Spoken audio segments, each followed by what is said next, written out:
Agora, viu? Eu tô pentecostal.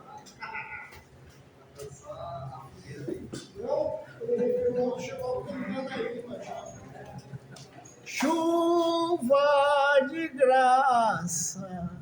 Boa noite, irmão. Boa noite. Que a graça e a paz do nosso Deus possa reinar em nossas vidas. Amém. Nós aproveitamos estarmos aqui depois de um dia exaustivo de trabalho, né? Vamos ver que graças a Deus. Isso já é de pé, Senhor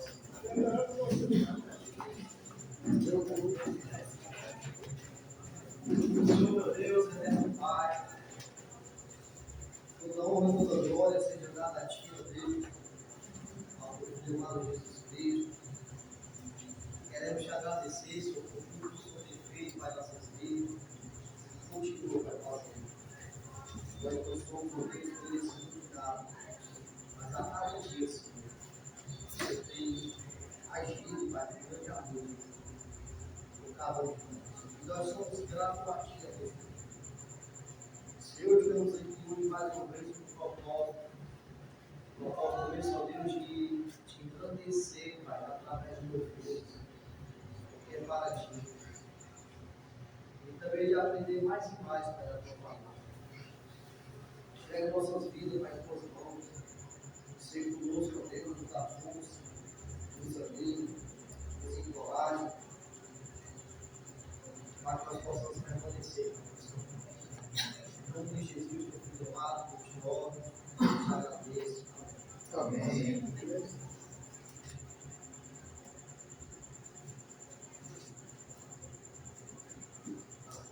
Página 10.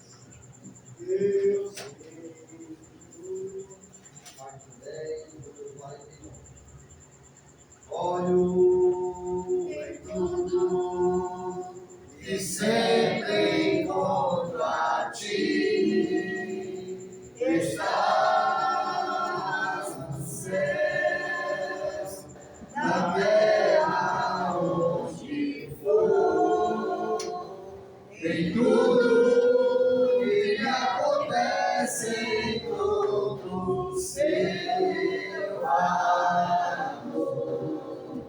Já não posso mais deixar de crer no seu amor, em seu amor.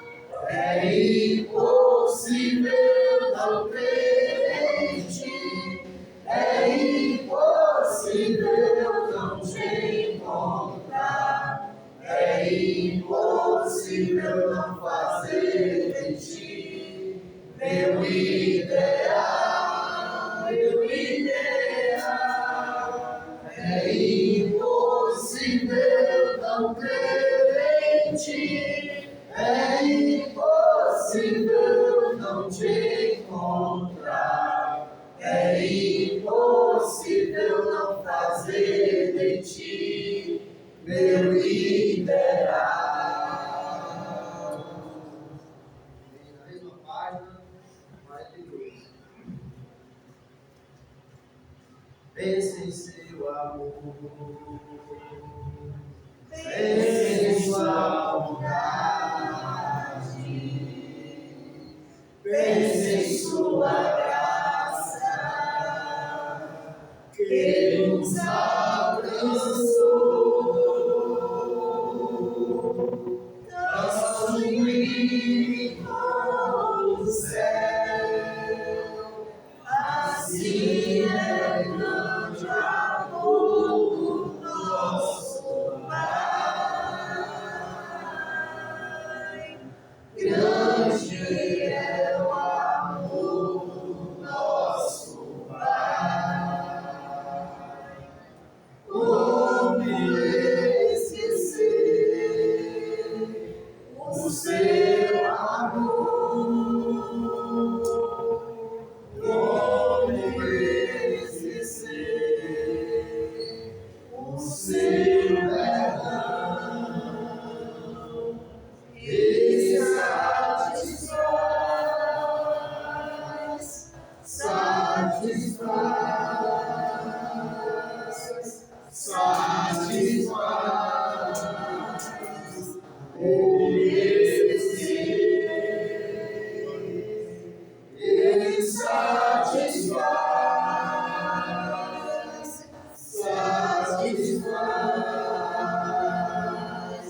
Página 12, número 60. Filho e poder pertencem a Jesus, louvores em Sião, sejam dados ao Rei. Seu trono está nos céus, seus pés aqui na terra, e o Pai o coroou, e o Pai o coroou, e o Pai o coroou, Rei de Israel. Filho e poder pertencem a Jesus, louvores em Sião sejam dados ao Rei. Seu trono está nos céus, seus pés aqui na terra, e o Pai o coroou, e o Pai o coroou, e o Pai o coroou, Rei de Israel.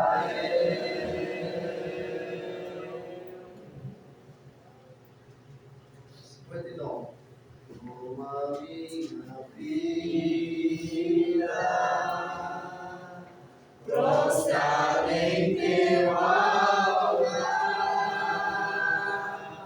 toda minha vida, devo te entregar, toda minha vida, prostrar em teu altar, toda minha vida, devo te entregar. Cada canção que eu cantar, cada palavra que eu disser, meus pensamentos e ações, meus sonhos, minhas intenções, sejam pra ti honrar, Senhor, e te adorar por todo amor. Renda-te meu coração, tudo que sou. Renda-te meu coração, tudo que sou.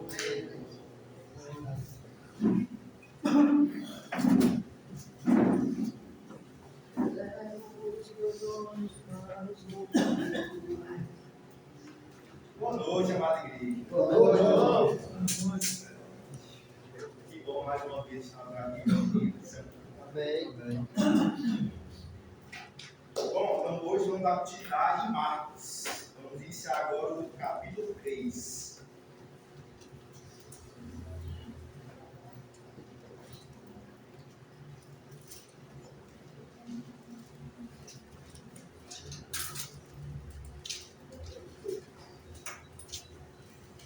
Todo mundo achou? Saiu? Amém? Amém. Bom, antes de nós iniciarmos o capítulo 3, eu queria só, no caso aqui, relembrar alguns pontos dos capítulos anteriores, alguns que faltaram, corrigido. No caso do capítulo 1, Né? Alguém quer citar algum ponto que foi explicado, que foi tipo?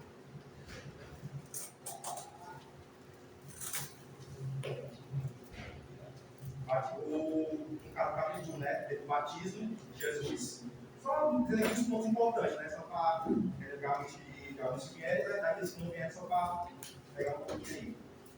Foi falar sobre o batismo de Jesus, né, e foi citado também que Jesus sempre ficava no movimento, né, e cidade em cidade, sempre olhando para a próxima jornada, né, as páginas do Evangelho e na missão dele. E a parte da cura milagrosa de Jesus, onde ele ia, curava os leprosos, tirava os demônios e tudo mais.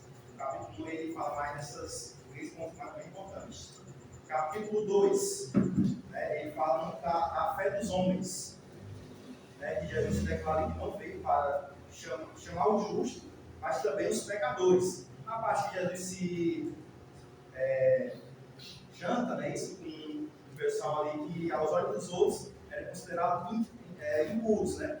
O pessoal vem questionando Jesus, porque você ensina com eles. Jesus fala que veio para chamar os pecadores, né? Porque os justos já estão fazendo o caminho certo. E a parte do jejum, né? Que eu tenho que falar, até o moço que trouxe para nós. E agora vamos iniciar o capítulo 3. Vamos.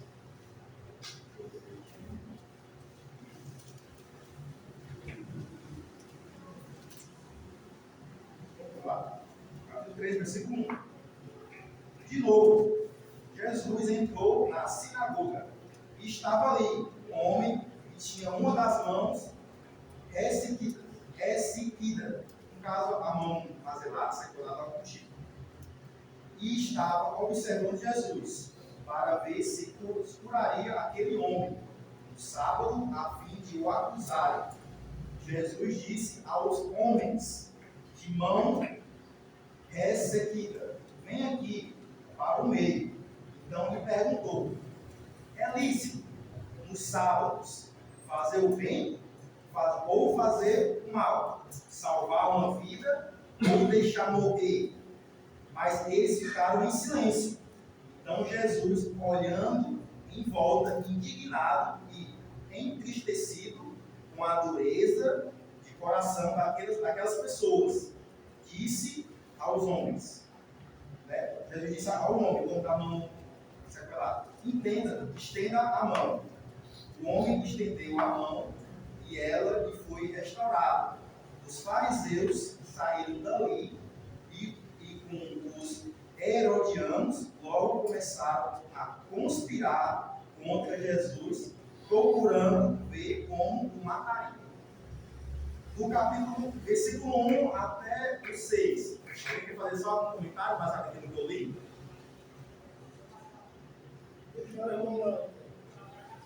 Hã? Não, o negócio não.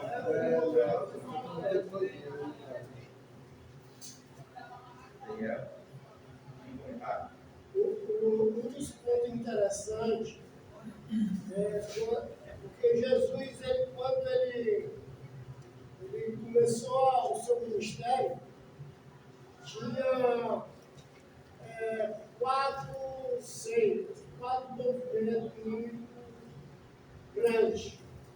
Mas Jesus ele não procurou viver em nenhum desses grupos.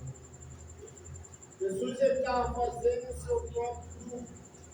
E uma das coisas bem interessantes é que ele ia buscar alma nas sinagogas.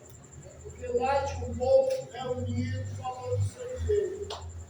E ele aproveitava esse momento e chegava lá e ensinava. Né?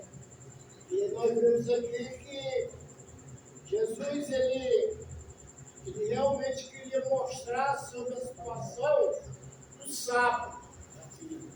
Porque ele foi no dia de sábado e lá ele chamou o homem para ficar no meio. Em outras palavras, ele queria que todo mundo visse a situação. E só que o sábado, na lei, ele foi dado para o homem descansar. Só quem trabalhava no dia de sábado eram os levitas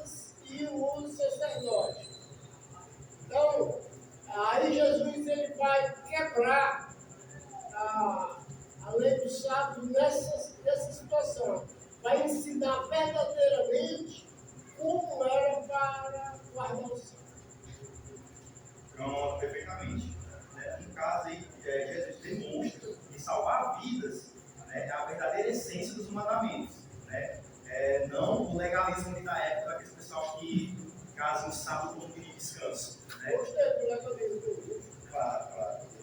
Bom, outro ponto importante também daqui, a reação de Jesus com os fariseus, né? E Jesus mesmo perguntando a eles, né? O que é mais importante? Fazer o bem ou não fazer nada ou salvar uma vida, né? Mesmo sendo nesse tal dia de sábado deles. Tipo assim, a resposta lógica é salvar uma vida. Mas eles, como tinham um coração endurecido, rancoroso e clamado contra Jesus, não responderam. Calados ficaram. E Jesus tem uma reação, como diz aqui no versículo. Aqui, no versículo 5. Então, Jesus olhando de volta indignado e entristecido com a dureza do coração daqueles fariseus. E mesmo assim, mesmo com o coração deles, ele sendo contra, Jesus o quê? Mesmo com o amor dele, aí deu um exemplo. Chamou o rapaz na mão, a mão mazelada, né? Assim, e o curou na frente de todos, como o irmão também citou, e todos viram aquilo. E os fariseus saíram de lá revoltados, né? E foram ao encontro dos herodianos, para tramar contra Jesus. Né? Esses dois grupos aí, eles eram rivais. Sim.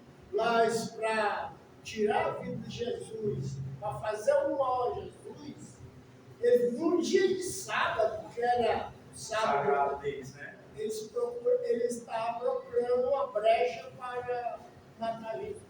Bem, Cláudio, interessante que Mateus também. Porque eles não entenderam o sentido do sábado, quando Deus mandou guardar. Lá quando você vai ler que Deus ele dá essa ordenança que tinha que ter um descanso no sétimo dia, às vezes é o descanso do seu trabalho. O que você está trabalhando para se manter, para poder crescer e essas coisas. E o sábado ia ser guardado para o Senhor. Só que eles tinham como radicalismo. Tipo, por exemplo, eles pensavam que era passar a besteira de tudo, ao contrário deles nem ajudar, né, ao próximo. Mas não era dessa forma. Quando nós vamos ler lá o livro de Levítico, onde Deus vai tratar mais a questão do sábado, você vai ver lá várias vezes Deus falou, vocês vão trabalhar 6 dias. Pode trabalhar arduamente para conseguir o que vocês querem, não só um dia por ano. Mas no 7º dia, esse vocês vão guardar para mim. E santificação a mim.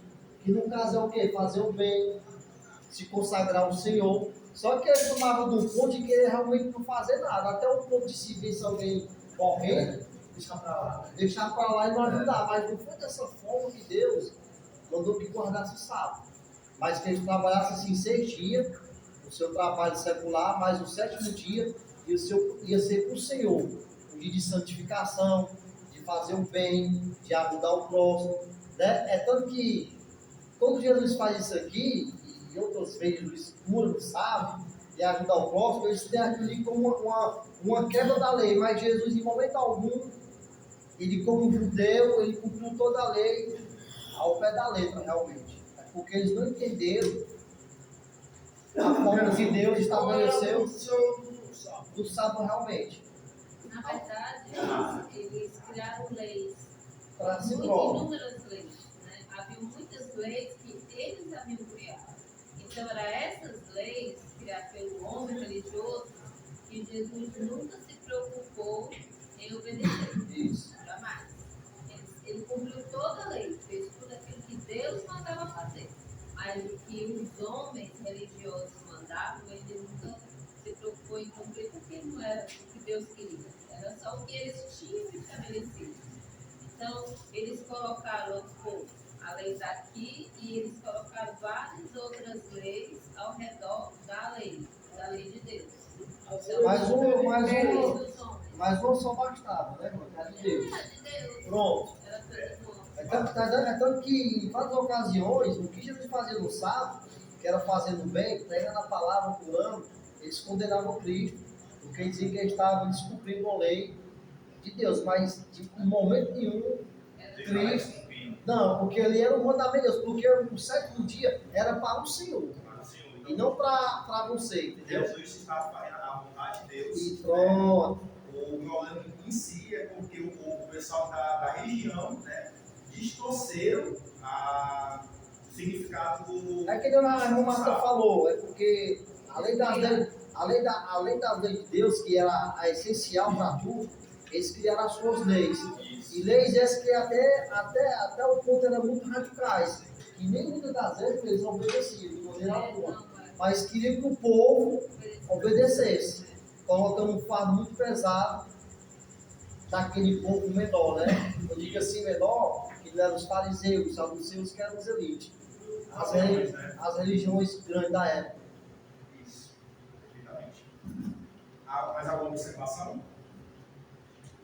Prosseguimos. Vamos agora aqui para o versículo 7. Jesus se retirou com seu discípulo para o mar. Uma grande multidão o seguia. Eram pessoas que tinham vindo da Galileia, da Judéia, de Jerusalém, da Idumeia, do outro lado do Jordão, e dos arredores de Tiró e de Sidom, porque ouviam falar das coisas que Jesus fazia. Então, recomendou, no caso Jesus, né? Então, recomendou ao seu discípulo que sempre lhe tivesse pronto um barquinho, por causa da multidão, a fim de não o apertarem, pois curava muitas pessoas, de modo que todos os que tinham alguma enfermidade se esforçavam para chegar perto, a fim de poderem tocar nele. Também os espíritos imundos, quando o viam, prostravam-se diante dele e gritavam: Você é o Filho de Deus. Mas Jesus lhe advertia severamente que não o expusessem à publicidade. Algum comentário? É interessante isso aí. Eu achei interessante porque Jesus ele não queria que os demônios fizessem, né, mostrassem a situação que ele era deles. Isso. Mas eu estava lendo esse texto, eu fiquei rindo, sabe? Porque era uma multidão tão grande, que os caras se cotovelavam, ó, para chegar perto de Jesus. Eu fiquei rindo, eu me lembrei do Terminal Siqueira, de manhãzinho, sabe? Excelente. Mais alguma observação? Tá, vamos nós. Bom, um ponto muito interessante bem no começo do versículo 7, né? Jesus se retirou com os discípulos para o mar, onde grande multidão o seguiam. Então, todo lugar que ele ia, tinham pessoas de todos os cantos, né? Todos os lugares diferentes, remotos do mundo, atrás de Jesus, para o quê? Presenciar a sua cara, a sua graça, né? E receber também a cura. Tanto que ele menciona aqui que todo mundo se amontoava, subia no cima do outro, se jogava na tentativa de tocar em Jesus e receber a sua graça, né? Mas Jesus, já prevendo tudo isso, né, como aqui fala no versículo 9, né, que Jesus, né, já tinha recomendado aos discípulos para separar o barquinho, né, para ele ficar lá separado, e até um ponto que também que a gente trata de Jesus, porque nesse barquinho ficava melhor ele passar a mensagem dele para todo mundo ali ao redor, e também dificultava o pessoal se aglomerar em cima dele lá, né? Porque a maioria desse pessoal estava muito focado na parte da bênção, do milagre, e não da mensagem de arrependimento que Jesus trazia, né? Esse é um ponto muito importante. E outra questão aqui, quando ele fala também os espíritos imundos, quando o viam, prostravam-se diante dele e gritavam: Você é o Filho de Deus. Aí no 12 aqui fala, né, que Jesus o advertia, os demônios, né, os espíritos ruins, severamente, para que não o expusessem. Por que isso? No caso, Jesus não queria que o evangelho em si, né, fosse propagado por demônios, né, isso não é um negócio correto. E outra questão também é porque se eles fizessem isso e estudassem naquele momento, etc., podia desencadear, né? Um caso, o pessoal ali estava meio carente do Messias. E isso podia trazer, como eu posso dizer, uma revolta política antes do horário planejado por Deus. Deus não queria isso. Isso é um pouco assim, crucial dessa parte, por isso que ele adverte os demônios, né, para não ficar, vamos dizer, a palavra já falando que não tem, né, no caso. Se expondo, né? Expondo isso. Se expondo. Expondo ele. Mas alguma informação que alguém queira acrescentar? Questão da fonte, né? Aí os espíritos, os demônios era algo ruim. Isso. Não era uma coisa boa, louvável. Então, por mais verdadeiro que fosse a mensagem, a fonte não tinha nenhum valor. Então, isso, para nós, é a importância de você dar um testemunho correto, não só com as suas palavras, né, falando a vontade de Deus, mas vivendo ela. Que a sua fonte, que a nossa fonte seja uma fonte de louvor, a glória de Deus, né, e não apenas as palavras, né. As palavras eram verdadeiras e a fonte era ruim, né. Então, é uma advertência para nós. Seja, propague a verdade, mas viva essa verdade. Com certeza. É até uma, tipo assim, aqui é muito uma questão que o irmão trouxe para mim, do irmão Paulo, até no discipulado do irmão Paulo, no caso, né? Que era sobre a gente buscar o alimento genuíno. Aí, imagina essa situação aqui, né? Que no caso dos demônios em si, falando a palavra do Senhor, seria um negócio muito. Essa questão. Coerente, né? Coerente, com certeza. Você pode fazer até uma ligação no primeiro Timóteo, princípio de demônios. Quer dizer, pessoas como nós, certo? Mas quem está regendo aquela pessoa não é Cristo, mas assim o demônio. Você pode também fazer uma ligação com os 1 Coríntios, capítulo 11. Não é 2 Coríntios, capítulo 11. Deixa eu dar uma olhada. Que o próprio Satanás, ele se desfaz de anjo de Deus. E seus ministros de justiça. Então, tem muita denominação, muitas seitas que prega meia verdade, ou até uma verdade bem verdadeira, mas no meio vai ter algum erro, vai ter alguma coisa que aquele ser humano perde a sua salvação. Está entendendo? Então, por exemplo, os batistas, certo? Os batistas, eles são muito estudiosos da Bíblia, certo? Mas eles não aceitam o batismo como essencial para a salvação.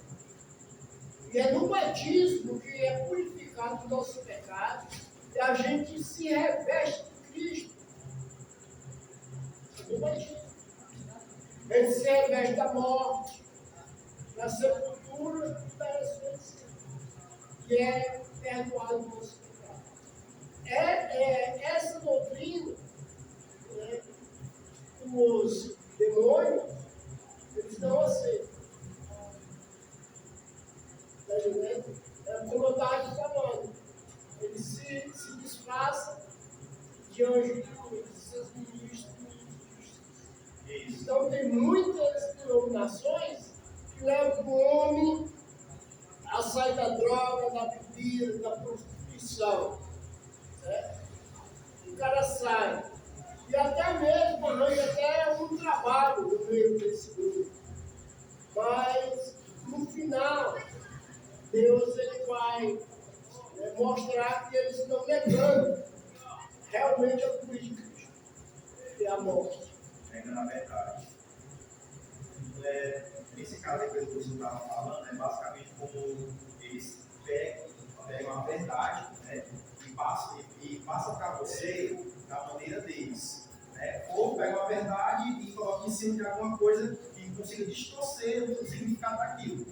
E no caso de muitas igrejas, no caso que você estava mencionando, eles tiram sim a pessoa da droga, e vício, essas coisas, mas a pessoa vira o quê? Um cidadão comum, uma pessoa civilizada assim perante a sociedade. Mas que é muito bom também, mas a parte mais importante é a parte espiritual, é a parte de Depois da morte. justamente, né, da morte, com certeza. Tá, vamos dar uma continuidade. Eu parei. Eu estava no ensino de demônio. Aí, a carta aí. Vamos agora no versículo 13. Mas se você ver nesses versículos aqui, Jesus, ele antes de ser ressuscitado, ele era Jesus homem, né? E se você observar nesses versículos que tu leu, tem dois grupos de pessoas. Um grupo de homens que estabeleceu sua lei, né? E queriam pegar Jesus em algum ponto. E o outro grupo é o grupo que buscava milagres. Você vê dessa mão requisitada desse homem, ele não disse que deu os outros atrás, né? Olha, os teus pecados estão perdoados. Apenas ele curou, né? Vamos ver chegar. Então, assim, Jesus, quando ele veio, ele disse, eu não vim fazer minha vontade, e sim a do Pai, né? E se você ver aqui, a vontade do Pai era que ele viesse para quê? Para que as pessoas fossem salvas.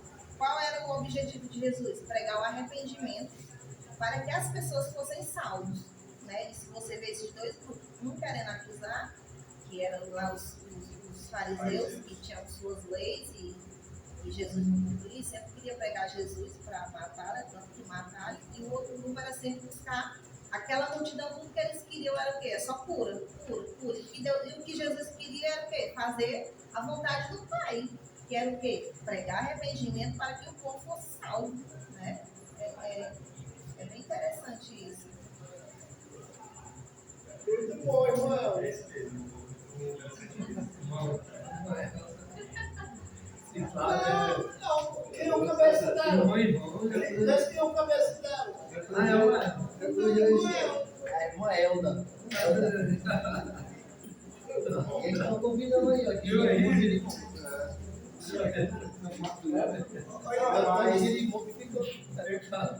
Vamos lá, continuando. Mas tá saindo gravado aí.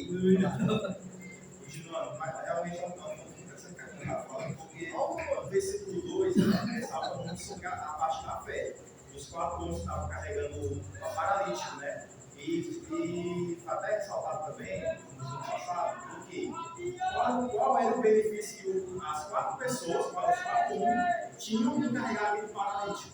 Tipo, tanto que quando o paralítico foi curado e foi perdoado também pelos pecados, tipo assim, se não me engano, não é uma utilidade que fosse dos 4 homens, né? Mas, tipo assim, um ponto muito importante era o quê? Foi citado, a fé deles. A fé deles e Jesus que ia curar aquele homem que ele carregava.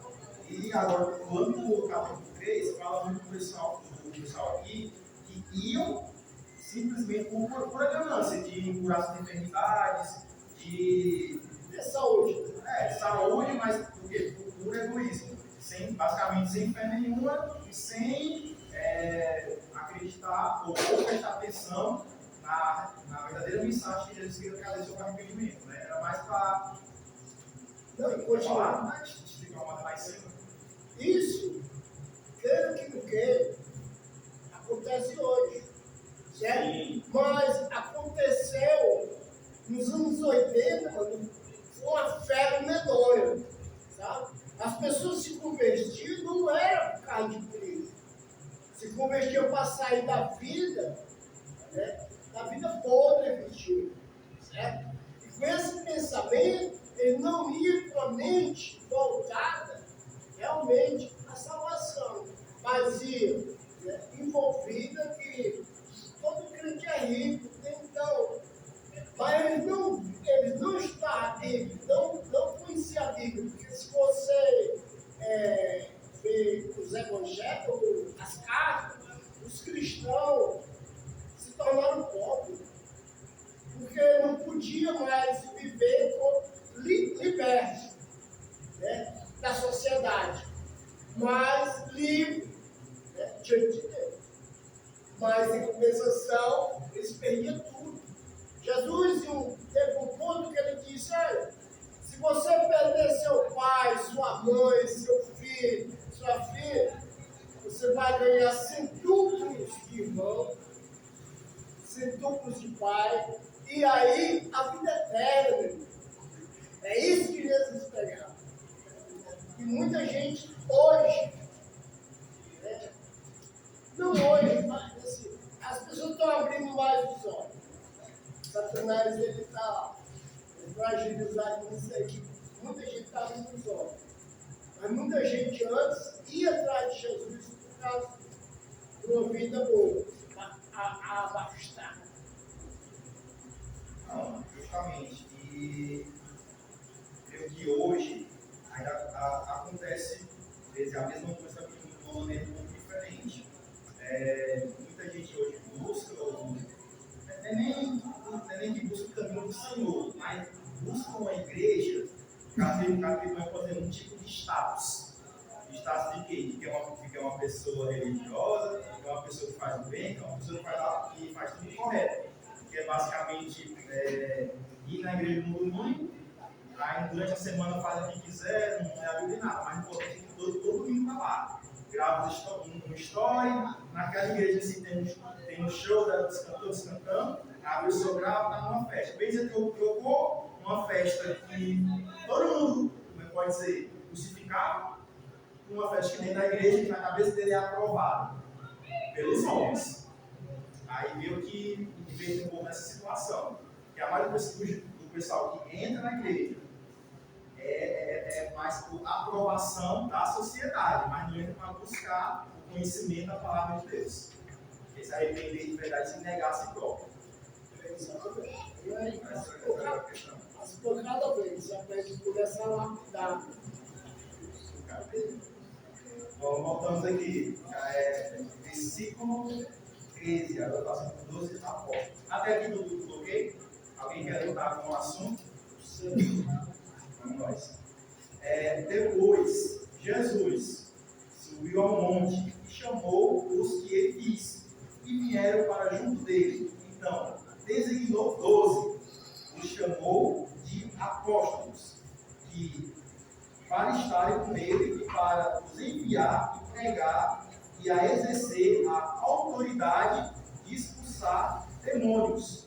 Eis os 12 que designou: Simão, a quem acrescentou o nome de Pedro; Tiago, filho de Zebedeu; e João, irmão de Tiago, aos quais deu o nome de Boanerges, que quer dizer filhos do trovão; André, Filipe, Bartolomeu, Mateus e Tomé; Tiago, filho de Alfeu, Tadeu, Simão, o Zelote e Judas Iscariotes, que foi quem traiu. Só uma curiosidade aqui, que aparece para mim no Instagram, né, de pessoal, você pode botar no tempo, aí mostrar a pessoa voltando no tempo, falando com Jesus: ei, Jesus, Judas vai lhe trair. Aí perguntava: mas quem? Iscariotes ou o outro? Aí eu não sabia da existência do segundo Judas. Né? Aí hoje eu descobri que foi o Iscariote, quando eu li isso aqui. Só essa observação mesmo. Bom, basicamente no que eu li, o Jesus trouxe, chamou, né, selecionou os 12 pessoas no qual ele basou como apóstolos. Alguém quer passar alguma observação? Interessante aqui, como aqui Marcos ele falou, Jesus ele já estava tendo uma multidão seguindo ele, já tinha muitos discípulos, como a gente viu aqui no versículo anterior, ele já tinha dado orientado no 3,9, disse aos discípulos que ele tivesse sempre do outro barquinho. Já tinha mais de 12 discípulos, mas chega um momento, segundo o relato aqui de Marcos, que ele, de mais de 12 discípulos, não tem dizendo o número, ele vai e daqueles mais de 12 ele escolhe os 12. E aí, a esses 12, diferente dos demais, chamado de apóstolos, esses aqui é que vai receber o poder de curar a enfermidade e também de expulsar os demônios. Então a gente vê a certeza que às vezes, que nem hoje a denominação é que eles querem que todo mundo profetize, todo mundo expulse demônios, todo mundo tenha um certo tipo de dom, enquanto nunca foi assim, sempre teve uma ordem, sempre foi seletivo. E depois dos apóstolos, após esse poder, não é mais a maneira que eles estão querendo que seja hoje. Todo mundo é tomado de poder. E nesse tempo aconteceu. Tinha vários discípulos, Marcos está relatando assim, chegou um momento que ele, daqueles vários, ele vai e escolhe os 12, que eram os 12 apóstolos, a qual Jesus já estava tendo convivência com vários, e desses aqui ele escolhe um canto reservado e ainda dá algum apelido a alguns, algum nome, segundo a característica de cada um que Jesus pretendeu. Excelente. Mais alguém? Bom, baseado no que o Ronaldo falou, que ele basicamente explicou muito bem esse versículo aqui do 13 ao 19, falando sobre os 12 apóstolos, né? Que realmente Jesus ali tinham muito mais de 12 apóstolos e ele separou os 12, né? E, tipo assim, teve até, depois aí, eu estava lendo, falando que a escolha de Jesus não foi seletiva do pessoal dele, né? Mas foi de acordo com a orientação do Senhor. Tipo, foi fazer uma automática, diga assim, né? Talvez deles.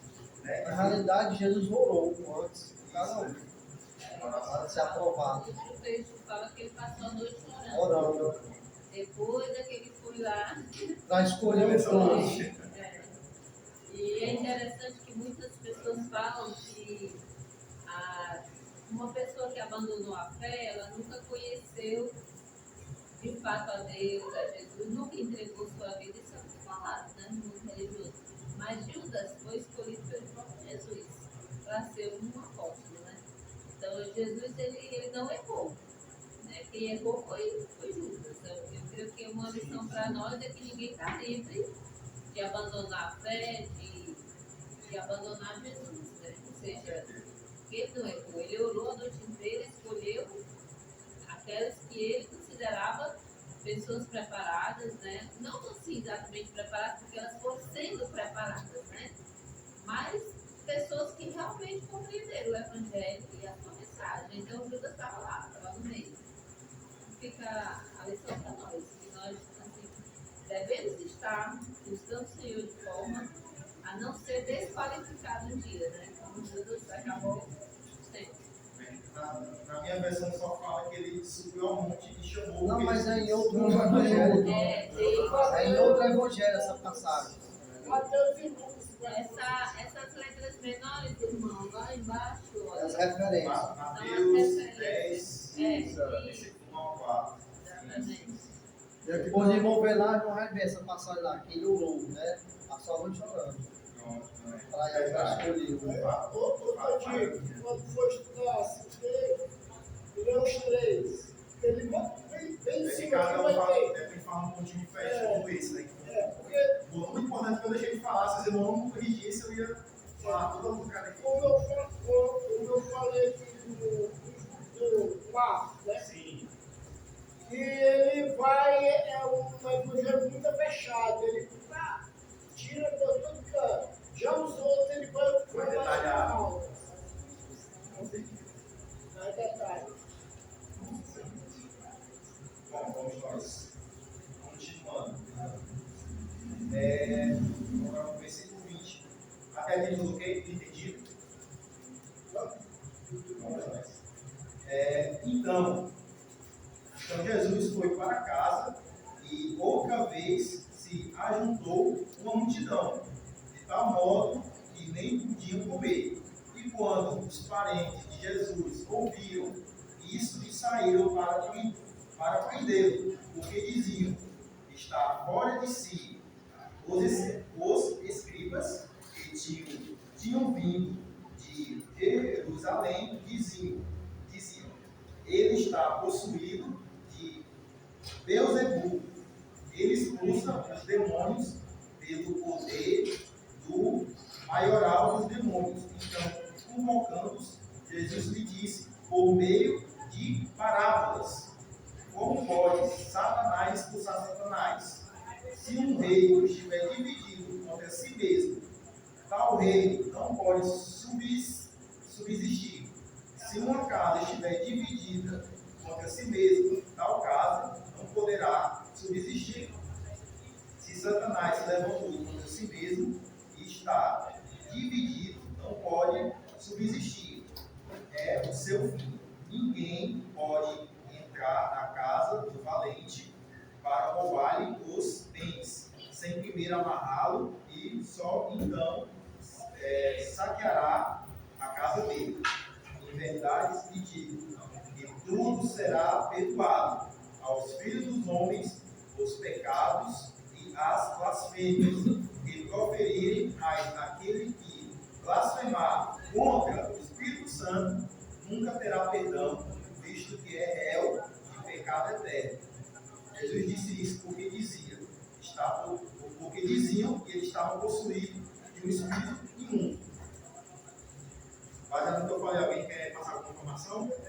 Só trazendo do passado aí, vamos lá para Lucas. Abre aí, por favor, Lucas, capítulo 6, versículo 12.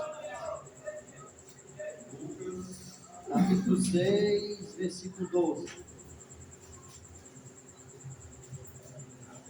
A escolha dos meus apóstolos. versículo 12. Pronto, olha como é que fala. É Lucas capítulo 6, versículo 12. E aconteceu o quê? Naqueles dias, saiu ao monte a orar. Isso aqui é Jesus. E passou a noite em oração a Deus. A noite toda orando, irmão. Olha aqui no 13. E quando já era dia, chamou assim os seus discípulos. Aquilo que o outro falou, já eram vários discípulos. Ele chamou todos. E quando já era dia, chamou assim os seus discípulos. E escolheu 12 deles, a quem também deu o nome de apóstolos. Entendeu a ligação? De Marcos e Lucas. Então aqui, ó, já vai ser bem específico. Ele passou a noite, o quê? Orando. E pediu orientação a quem? A Deus, ao nosso Pai, né? Interessante que o Ancelotti lá, para fazer a convocação dos jogadores, ali ele pegou informação de vários empresários. Ali ele não teve uma escolha dele próprio, né? Fazendo só comparação, né? Jesus melhorou a quem?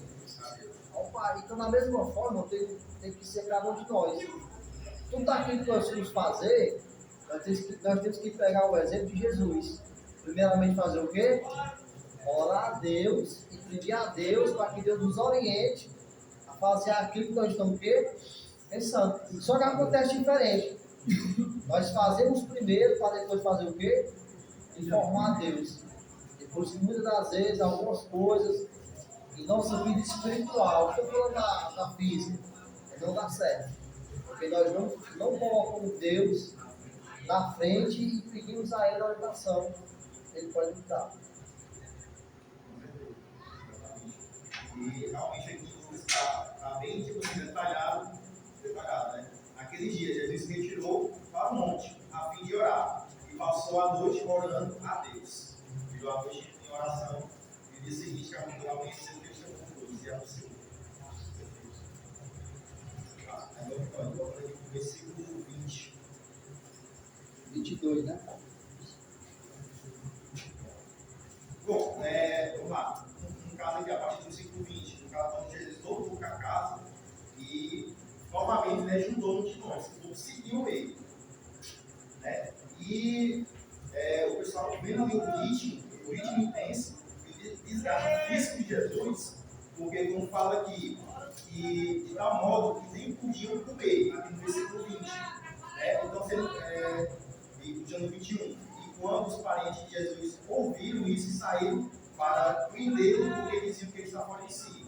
Ou seja, quando os parentes de Jesus ouviram, eles estavam de certa forma magros, e eles visualmente não muito agradável, né, aos olhos dos parentes dele. Né, e eles meio que repreendem Jesus por achar que ele estava fora de si. Foi basicamente uma acusação dura, né, dos parentes de Jesus por vir a situação que ele estava. Aí, deixa eu ver aqui. E mesmo assim, as pessoas mais próximas de Jesus, movidas por precaução humana, né, e ou vergonha social, não conseguiu compreender a urgência e a natureza da sua missão divina. No caso, só Jesus em si que entendia tal ponto. Deixa eu ver aqui mais. Aí, a partir do versículo 22, aí já entra os escribas novamente, que tinham vindo de Jerusalém e acusaram Jesus.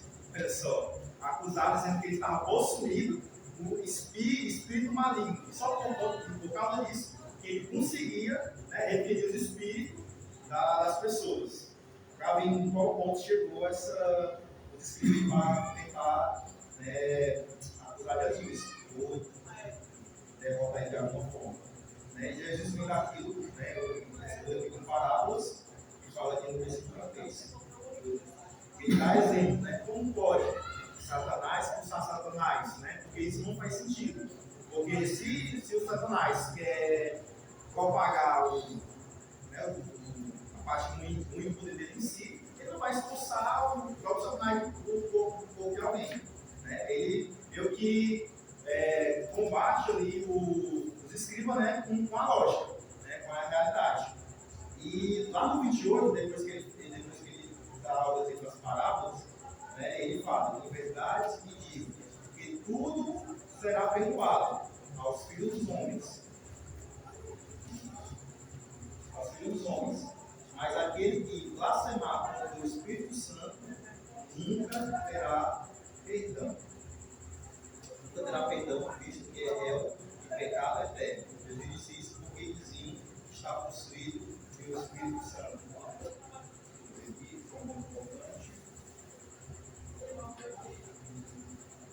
Os escribas que trazem uma acusação muito grave afirmam que Jesus está possuído por Beelzebub, que é o príncipe dos demônios, né, que era chamado naquela época. Aí Jesus rebate eles, né, com a lógica lá das parábolas. E um ponto muito interessante aqui é que Jesus fala da questão que eles vão ser perdoados, mas não aquele que blasfemar contra o Espírito Santo. Porque contra o Espírito Santo, Jesus adverte que atribuir a obra óbvia e libertadora do Espírito Santo ao diabo é um pecado imperdoável. Porque Deus, não porque Deus faz com misericórdia, mas porque quem endurece o coração a esse ponto rejeita deliberadamente a única fonte de perdão. Alguém quer fazer mais outra informação referente a isso? O que eu estava falando lá atrás. Isso. Né? Eu falei que tem muitos grupos, certo? Sim, Tem muitos grupos tirando as pessoas das drogas, certo? Uma coisa parcial, né? Uma salvação parcial, certo? Eu poderia estar pecando contra o Espírito Santo, dizer que quem tirou aquela pessoa daquela situação foi Satanás. Está entendendo as movimentos? sim. Então, eu poderia estar pegando contra o Espírito Santo, mas a própria palavra ela vai mostrar que existe espíritos enganadores, existe ensino de demônios.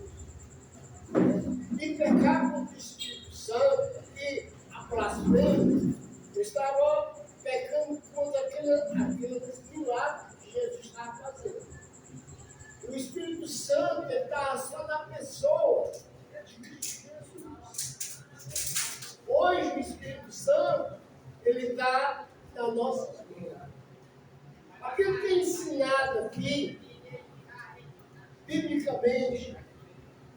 E vamos supor que depois, por exemplo, depois e tu conheceu a verdade, aí tu pega, sai da igreja e vai um grupo desse e diz que os ensinamentos aqui estão tudo errado, é uma blasfêmia, eu disse, tá entendendo? Aí é pecado para a morte. Tipo, você entrou na apostasia, você se separou da verdade. Aí esse aí não pode nem orar. Acho que para mim é isso aí, o Paulo falou aí, um exemplo, né? Eu vim de uma denominação. Lá tinha umas verdades e mais verdade do que mentira, né? Tinha umas poucas verdades. Mas uma vez eu conheci a verdade de verdade, né? Está na Bíblia, né? Uma vez eu conhecendo, eu aceitei realmente viver essa verdade. Um exemplo, né? Mas ele não pegou, mas Hã? por isso ele. Aí um exemplo. Já tem que eu falar. Pronto, vamos lá, um exemplo. Vim de lá, né? Estou aqui. Um exemplo. Então, para lá eu não quero mais voltar, porque eu conheço tudo, eu conheci a verdade, né? Aí, para mim, se tornou uma blasfêmia também, se um dia, um exemplo, né? Hoje eu conhecendo a verdade, entender bem direitinho, Deus tirou uma venda dos meus olhos, eu fui para ele, e um dia eu pegar e voltar para o mesmo canto, e hoje eu digo que não é verdade. Ou então, ao contrário, você nasceu já aqui, um exemplo. Você, irmão Mateus, você não veio de nenhuma denominação. Você realmente está conhecendo a verdade da palavra. Olha, Mateuzinho. Tá até bom. Aí de repente, Mateus começa a escutar bem os adventistas, os presbiterianos, os batistas, aí não está se aprofundando muito na palavra, acaba caindo lá num ponto de fada. Rapaz, realmente a verdade está aqui na adventista, na batista, na presbiteriana. Então é tu deixar a verdade para ir pro engano. Rapaz, eu peguei uma treta com um irmão nosso, que foi para outra localidade, e hoje se congrega numa denominação. E ele disse que só estava naquela denominação porque não teve apoio do grupo de irmãos que ele saiu, quando nós se congregamos. Não tem lógica, irmão. Um exemplo, se eu for para copiar, lá não tem igreja de Cristo ainda. Mas se um dia eu for falar com minha família, agora tem uma igreja de Cristo para copiar. Porque eu vou me reunir com Miriam, com as meninas, e assim vou começar a propagar o Evangelho. Então não tem essa história, vou para a denominação, um exemplo, porque o Barros disse que ele me dá uma coisa na copiar e nenhum foi. Então cadê a minha base bíblica? Eu estou aprendendo aqui, estou me aprofundando aqui. Então, meu irmão, é sem lógica. Para mim, não, esse tipo de pessoa, a fé já tem que ler Paulo falou, não dá mais nem a paz. Porque conhecer a verdade vai aprendendo, meu irmão, é complicado. Eu penso assim, né? Eu vejo aqui, né, aquela passagem lá que o profeta Jeremias disse que a misericórdia do Senhor é a razão de não sermos consumidos, né? Aqui está acontecendo a progressão do pecado desses homens religiosos. Eles estão atrás de pegar Jesus em contradição, né? Eles provocam certas situações, às vezes, observando, como que temos visto até agora, né? Estão lá na sinagoga, prestando atenção, querendo pegar Jesus. Então, a progressão do pecado deles está aumentando, porque agora eles já estão dizendo que o poder dele vem do demônio. Então, o pecado está crescendo no coração deles. O coração está ficando tão duro, que eles já estão falando coisas absurdas. Cheguei a esse ponto. Aí Jesus está dizendo, olha, vocês estão chegando ao ponto de que não tem mais perdão para vocês. Então aqui, como lá no caso da sinagoga, quando ele chama o homem, ele está dando a oportunidade para aquelas pessoas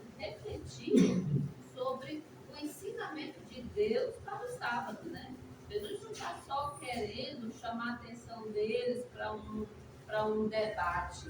Ele está dizendo, olha, o sábado foi feito para fazer o bem. Pensem, analisem o que vocês criaram, o que vocês fizeram. Ou seja, o pecado deles está chegando ao ponto de que não haveria mais perdão de Deus, cada vez mais endurecido. Aquilo que você mesmo falou aí, né? Que estão desprezando aquilo que pode transformar a sua vida.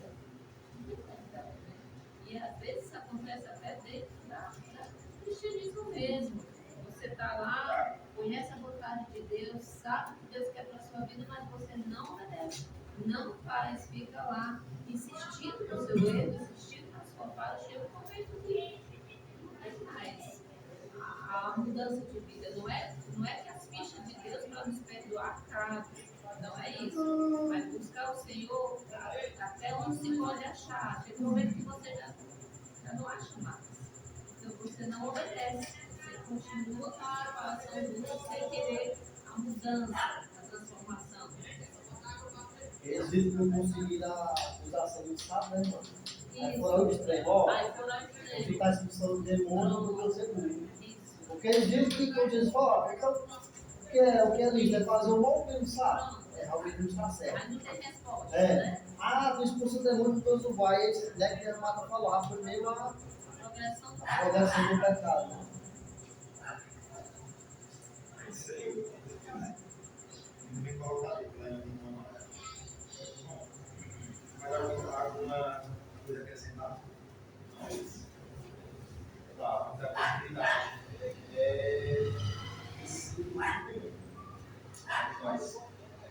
Nisso, chegaram a mãe e os irmãos de Jesus, e tendo ficado do lado de fora, mandaram chamá-lo. Muita gente estava sentada ao redor de Jesus e alguns lhe disseram: olhem, a sua mãe, os seus irmãos e as suas irmãs estão agora, procurando o Senhor. Então, Jesus perguntou: quem é a minha mãe e quem são os meus irmãos?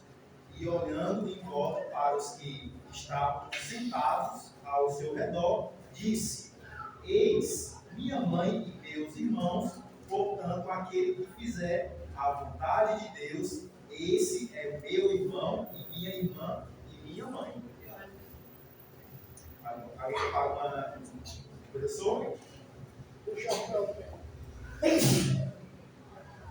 Vamos lá. Não, é que aqui no caso, Jesus, não, tipo assim, quem lê assim espiritualmente, o pessoal lá ao redor pensa: será que Jesus está meio que minimizando, descartando os seus parentes? Não, no caso aqui não. Jesus não desonrou a sua mãe e seus irmãos biológicos, mas ele estabeleceu que no reino de Deus, os laços espirituais, na obediência de Deus, são superior que os laços de sangue. Do lado de sangue, isso mesmo, superior ao lado de sangue. É mais uma observação, porque eu acho que é bem específico essa parte. Alguém quer listar alguma coisa a mais? É isso mesmo. É isso O que mesmo. você falou é altamente verdade. Aquilo que eu falei, Deus ele não erra, né? Então Jesus passou a noite orando, escolheu aqueles 12, no meio dos 12 estava quem? Estava Judas, que mais tarde veio se perder. Quando Deus escolheu Maria, ele também escolheu alguém especial, mas num determinado ponto aqui, ela também está descrente, né? Porque ela quer tirar Jesus daí, do meio da multidão, levar para casa, porque eles pensam lá, fora de si, Jesus está fora de si, né? Então, assim, ela também teve o seu momento de fraqueza espiritual, Maria, né? Que talvez influenciada pelos filhos, né? Não importa assim, exatamente sobre isso, o texto não diz, mas também tem um momento de dúvida, também tem um momento em que ela foi influenciada no seu entendimento, não está compreendendo tudo, né? Porque também não é fácil, né? Porque 30 anos Jesus era quem? Era o filho, era o carpinteiro, era aquele jovem ali, naquela localidade. De um dia para o outro ele é quem? Ele é o Cristo, o Filho de Deus, pregando aqui, ali, acolá. Então, isso E a multidão seguinte. e a multidão se seguindo, né? Então, aquela vigilância que precisa acontecer, né? Na nossa vida, buscar compreender a vontade do Senhor. E aqui, não posso falar de novo. Eu sei que não pode estar falado também, né? Eu vou falar só uma passagem aqui que liga o que a gente falou aqui, né? Mateus 12, capítulo 12, começa no versículo 46. Liga com o que os irmãos estão falando aqui, entendeu? Ó, versículo 46. E quando Jesus ainda falava ao povo, ele está falando aqui no meio ao povo. Eis que a mãe e os irmãos dele quem? Jesus, né? Ele estava do lado de fora, procurando falar com ele, quer dizer, estava procurando falar com Jesus. Mas que Jesus dessa atenção ele naquele momento, que ele está lá para falar com Jesus, ela, que é a mãe de Jesus, os irmãos atrapalham o que ele estava falando ao povo, né? Isso. Levando a mensagem para o povo. E alguém lhe disse, a sua mãe, alguém disse para Jesus, a sua mãe e seus irmãos estão lá fora e querem falar com o Senhor, com Jesus, que é o Senhor.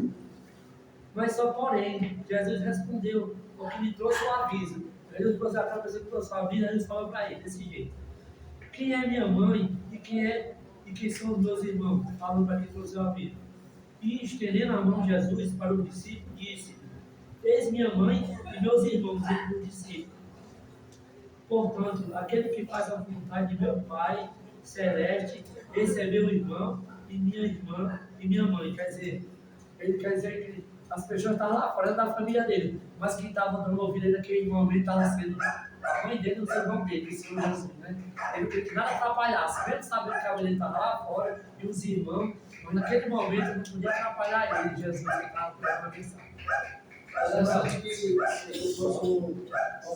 eu trouxe essa passagem no meio da Romata, foi ano passado. A Romata falou uma frase que Jesus tinha um plano passado, né? E nada de esse plano. Interessante que Neto falou aí, ó, nem a mãe, nem os irmãos pediu o plano de Jesus. Ele estava querendo falar com outras pessoas, com o povo, Ele está né? pregando pro povo. Ele ia atrapalhar ele, né? Naquele momento, né? Aí, a química aí. Mas, a vontade do Pai, gente, Não, porque eu me lembro mesmo que o cara não falou. liga as passagens que os irmãos estão falando. Fechamento. Fechamento. Fechamento. Quem Não, é? eu tenho que falar, não, eu. Ia que o César falava, eu tenho que falar. Quem é minha mãe? Quem é meu irmão? Aquele que faz a vontade do meu Pai que está no céu. Jesus, ele mostrou a situação.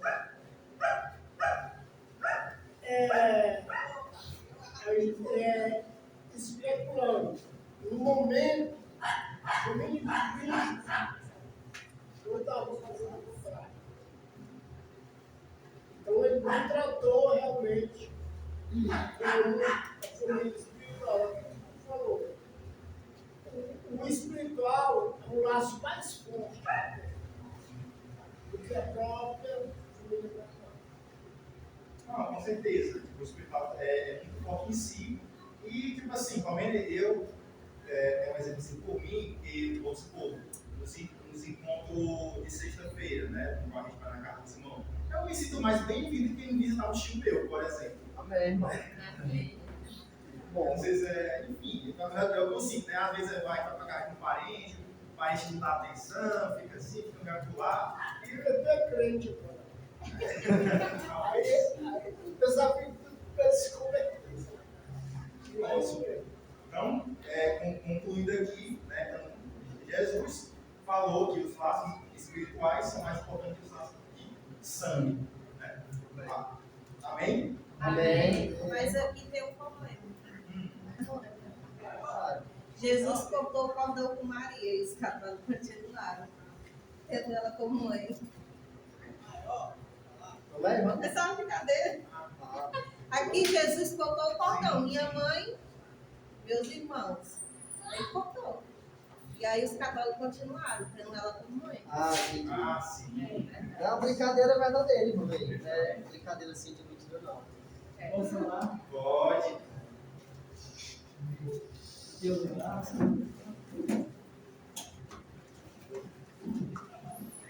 Irmãos,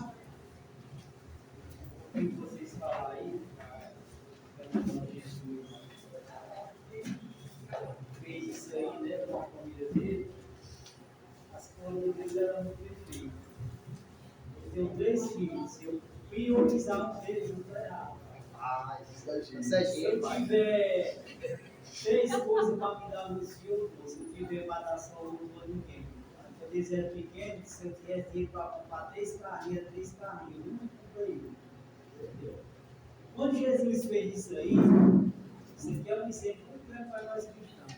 Ele deixou bem claro que a igreja de Cristo, ninguém tem prioridade. Se tivesse uma igreja que 100 membros fossem todos filhos meus, tudinho mesmo, nós não tínhamos prioridade nenhuma. A minoria mandava você. Ninguém tem prioridade. Todos são filhos dele. Ninguém chega lá ele melhor do que ele. Isso aqui é bem claro.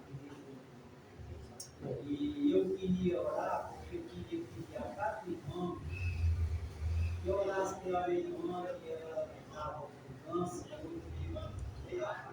orando, dizendo que era com ela, fizeram a visão que ela está com câncer. Amém. E orar também pelo Márcio, que ele é cunhado, filho da minha neta mais velha, e ele curou também. A semana passada ele recebeu, foi curado de câncer. Aí, irmão, Deus é tão bom que dá tantos esses exemplos a cada um de nós, trazer nós sentir uma dor no ombro, nós se levantamos, nós se caminhamos. Porque nós que estamos em pé, estamos trabalhando, nós não é fácil reclamar por nada da nossa vida, por rico, por nada, porque nós estamos vivos. Aonde esse rapaz passou 4 anos batalhando pela vida dele, tomando injeção no meio do hospital. Muitas das vezes, quando fica em casa com ministro, que Deus sabe que não posso pedir, fica em casa, o dia é uma eternidade em casa, mas essa mulher mesmo assim não é conversa mais de novo. Você imagina um ser humano dentro do meio do hospital, lutando pelas coisas. Vai dar louco! Aonde tem muitos anos mulher trabalhando, feliz, conseguindo tudo, e dá-se uma vida que se reclama. Aonde nós, irmãos, que estamos vivos, temos que agradecer a todo dia, porque nós não estamos no meio do hospital. Porque lá dentro do Leonardo também, eu peço oração, ele está ali, ele está com anos, que está sofrendo. Porque, irmão, eu não sei todo ser humano, eu não gostei de burocracia. Não tem burocracia maior do que você estar internado no hospital, tomando injeção, levando um plano para outro, entendeu? E eu peço oração por eles todos. E aí, vamos ver. Deus, trabalho, muito obrigado. Muito obrigado, Senhor, por nós estar aqui vivos. Muito obrigado, Senhor, pela vida dessas 3 pessoas. Com a tua boa palavra, Senhor, deixou aqui para escrever, Senhor. Nenhum ser humano da terra tem prioridade no reino de Deus. Nós somos culpados. Não tem nenhum, Senhor, que vai amar a nossa vida. Não tem nenhum melhor do que o homem de Deus. Assim, Senhor, por essas pessoas sofrendo com essa doença, Senhor, muito obrigado por ele estar curado, Senhor, uma doença que Deus, Senhor, que sabe que é terrível, Senhor, por todos. Principalmente, Senhor, aqueles que não acreditam na tua palavra, aqueles que não têm a sua salvação, Senhor, garantida. Muito mais pior, Senhor, dessas pessoas. E eles falam, Senhor, que o teu nome não existe. Eles falam o teu nome com condenação, e eles falaram o teu nome. Diferente, Senhor, de cada um de nós, nós tivemos conhecimento da tua palavra. Diferente, Senhor, de cada um de nós, Senhor, que alimenta o nosso corpo com oração a ti. Que maravilha, Senhor, que tu fez para cada um de nós. Muita gente, Senhor, não entende, mas eu sei, Senhor, eu tenho certeza que a mesma coisa que o Pai, Senhor, quando está com seus filhos, sem a atenção para eles, Senhor. Mesmo que é possível, cada um é aqueles, Senhor, que ficam chorando, Senhor, uma oração verdadeira de coração, Senhor. Com a pureza que você tem dentro de vocês, Senhor, sabendo o que você está fazendo, Senhor, que nada seja em vão, Senhor. Cada um cristão que venha, Senhor, orar, Senhor, pedir a Deus, Senhor, confessar seus pecados, confessar contigo, Senhor. Nos ajuda, Senhor, a sempre fazer isso, para não se, nem nós se desesperássemos na nossa vida. Aqueles que estão bons, Senhor, que estão bem, que estão com saúde, que não venham com clamores, Senhor, se reclamar de nada, Senhor. E muito mais pior aqueles outros que estão batalhando, que são inocentes, que conhecem a tua palavra, mas mesmo que eles estão lutando, Senhor, para os seus inimigos. Muito obrigado, Senhor, pela tua graça, pela abundância. Muito prazer que eu estou chorando, achando que eu morrer, que ela é nova, Senhor, ela é mais velha que eu, irmã. E hoje ela me deu, Senhor, alegre e chorando, Senhor, com a gente que ela recebeu. Assim, Senhor, eu glorifico a cada irmão, Senhor, orar. Eu te peço, em nome de Jesus, que cada irmão tenha um consenso e a vontade de orar pela minha irmã, mulher Marisa. Agradecimento que ela foi curada, Senhor, desse doença tão temerosa. Deus me peço, Senhor, não pela saúde, pela minha irmã, mas pela vida de todos que estão sofrendo isso.